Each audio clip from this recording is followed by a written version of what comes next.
This goes without saying, but spoiler warning.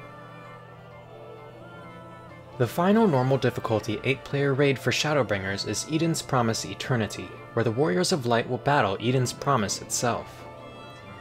This fight is fairly basic, but can quickly become overwhelming as mechanics begin to be layered together. Maleficium is Eden's raid-wide AoE. Enjoy it while it lasts. When Eden says it will draw your memories from you, it does just that.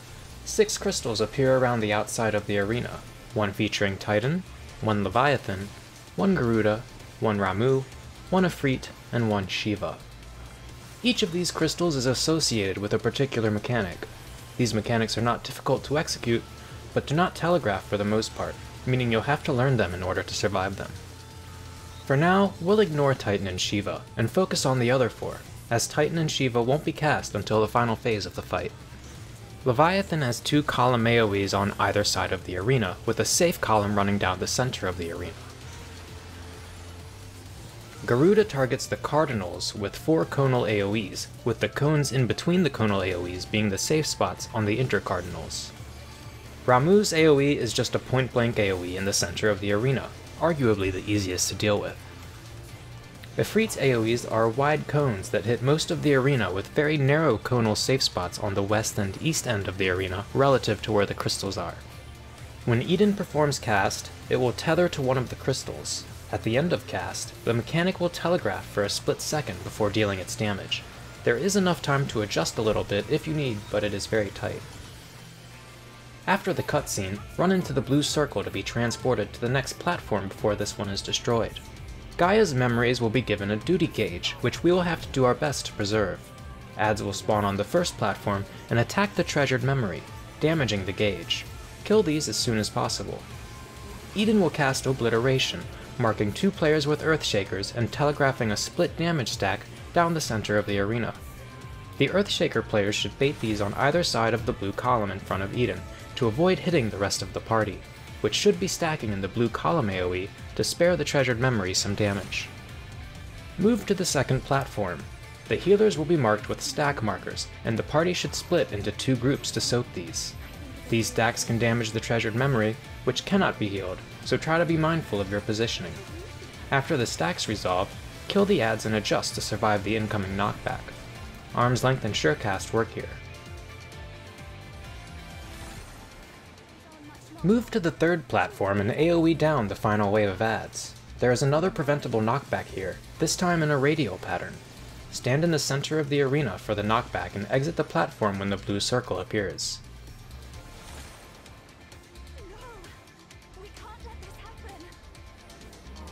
After we come full circle to Paradise Lost, a callback to the very first Eden raid, our favorite Primal Crystals will return to the arena with the boss. Stock will allow Eden to tether 2 crystals at once. Both of these mechanics will resolve at the same time, but not until later. Stock will give Eden a buff, showing she has 2 primal abilities stored to unleash later. Formless Judgement is a buster on both tanks. These hit pretty hard but don't seem to cleave. Release will execute the primal abilities Eden stored with Stock. This comes a decent bit after Stock, so you'll have to try to keep in the back of your mind which AoE patterns she will be executing, and adjust accordingly. We never talked about Shiva and Titan, because their patterns are a little more complex, but we'll go over that now. Junction Shiva will cause Eden to cast Diamond Dust, dealing heavy raid-wide damage. Players should pre-spread during this cast as when it resolves, the arena will freeze, making you slide uncontrollably if you try to move during the ice. 4 players will be marked with small circle AoEs. Pre-spreading will help you avoid issues here with overlapping. After the circles resolve and the ice disappears, players can meet at the boss to share the split damage AoE that comes out next. Rapturous Reach is the left or right side cleave that is about 210 degrees wide. Identify which side of Eden is glowing and move to the opposite. After Rapturous Reach, be prepared to spread again, as all 8 party members will now be targeted with circle AoEs. Junction Titan will have Eden cast Earthen Fury, dealing raid-wide damage and summoning 2 sets of bombs, one after the other.